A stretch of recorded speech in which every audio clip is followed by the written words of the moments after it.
Please welcome Paul Stanley.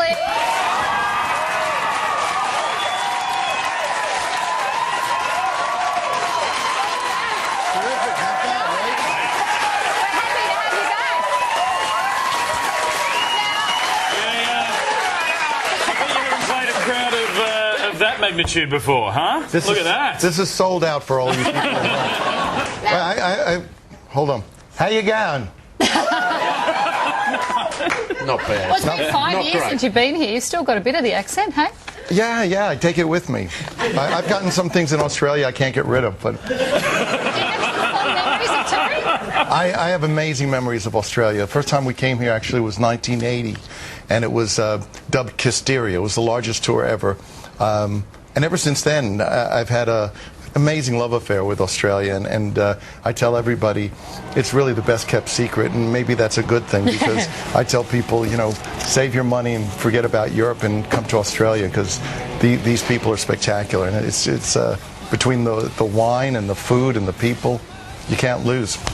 I bet it was all about the wine and the food when you first toured with Kisteria back in the day. But I was reading, I couldn't believe it. It's 40 years of Kiss. Yeah. Did you have any idea? Like, I know this is ridiculous. When you were first putting on the makeup, did you think, yep, 40 years from now, we're still going to be putting on the makeup? You know, there was no precedence for us, so no band had ever lasted that long. So I was hoping for 5 years, but at this point, you know, I get to grow old in front of everybody. So, but I'm enjoying every minute, every year. It's really something spectacular. And I couldn't be more grateful for people like you and all the people at home and everybody who comes to see us. We played to 40,000 people last night in Adelaide, and there's no end in sight. Talking about history, you've done an autobiography, or you're doing one, I think, you and Gene Simmons. There's two. Well, how do you remember any of this stuff?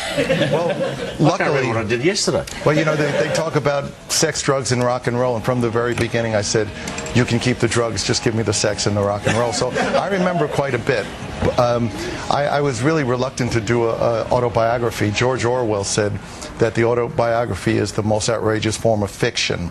So, you know, when you write about yourself, you tend to be at the epicenter of everything. But I'm trying to be realistic and tell the story basically for my kids. I'd love my kids to know that it wasn't always an easy road, and that if you love doing something, you'll work your butt off. Surely you don't want your kids to know everything. Well, in time, you know. Some of them are quite young. I have 4 of them, and they range from 17 months. Then there's a 4-year-old, a 6-year-old, and an 18-year-old. The 18-year-old's ready to hear everything. I'm sure he is. Now, Paul, it's Dave here live from the Rooty Hill RSL. I was just speaking to the marketing manager. They've got a few spare dates in June if you want to get Kiss to get a gig here, all right? Dave, I wish you could be here. I've seen you before, and you're a legend in your own mind.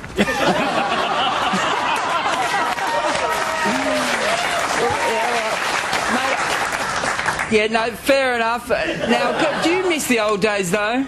Do you miss the old days, the clips of you in bed being interviewed with 3 beautiful women around you? I mean, or does that still happen?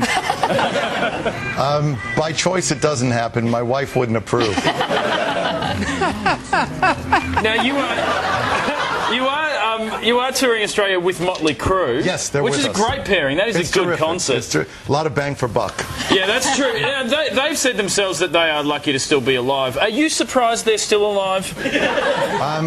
You know, they seem to have really come around. Those guys have been through a lot of their own doing, but you know, they're grateful to be around, and they're great guys. I liked having them so much. We did the States with them, and we said, come on with us to Australia. So it's a great pairing, and we have quite a good time in store for everybody. It's quite a show.